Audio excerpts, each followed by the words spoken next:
Bapak, Ibu, dan saudara-saudara yang dikasihi Tuhan, selamat berjumpa kembali dalam Renungan Sapaan Iman GKJ Margoyudan di hari ini. Kiranya kasih karunia damai sejahtera dari Allah Bapa, Putra, dan Roh Kudus menyertai saudara-saudara dimanapun saudara berada.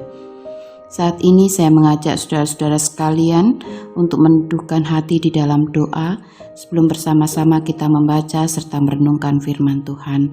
Mari kita berdoa.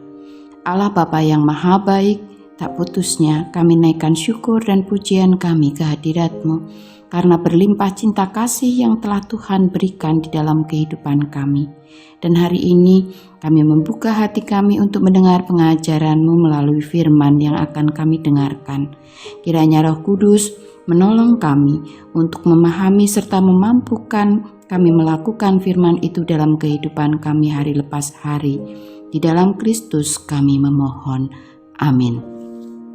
Saudara-saudara yang dikasihi Tuhan, firman Tuhan pada saat ini akan kita baca dari Injil Yohanes pasal yang keempat, ayat 13 dan 14. Yohanes pasal yang keempat, ayat 13 dan 14 yang demikian.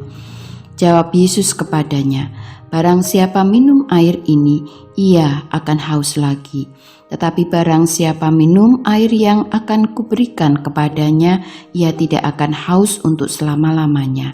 Sebaliknya, air yang akan kuberikan kepadanya akan menjadi mata air di dalam dirinya yang terus-menerus memancar sampai kepada hidup yang kekal."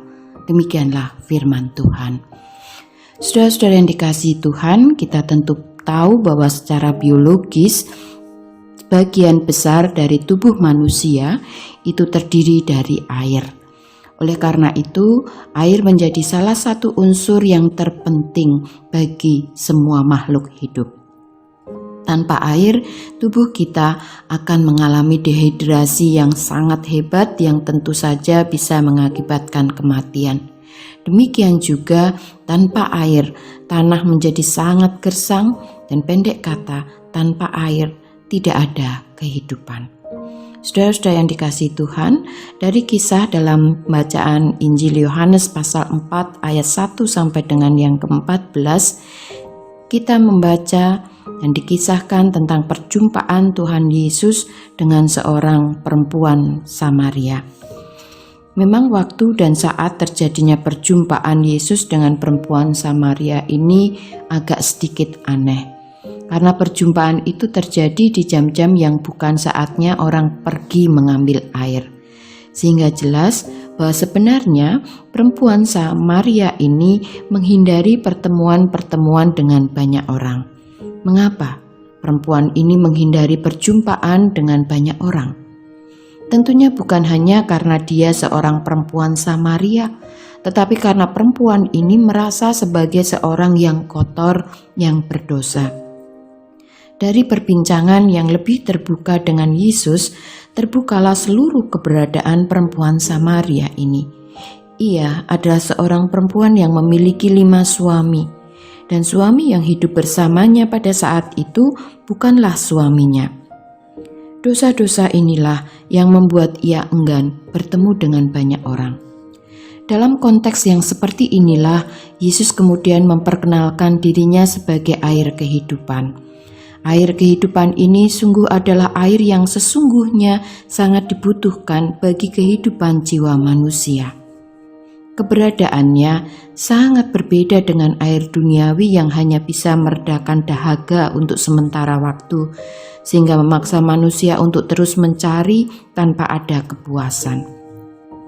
Saudara, hal ini juga bisa menjadi gambaran kehidupan manusia yang selalu merasa tidak pernah puas, selalu merasa haus pada hal-hal yang bersifat duniawi. Bukan hanya pada masalah makanan dan minuman, tetapi juga pada tren dan gaya hidup. Pakaian, gadget, kendaraan, tidak pernah merasa puas, gonta-ganti sesuai yang lagi tren saat ini. Itulah gambaran hidup manusia yang selalu haus. Nah, kalau ini adalah air-air bagi jiwa kita, maka hidup kita akan dirusak oleh ketidakpuasan. Hidup kita dirusak oleh ketidakdamaian.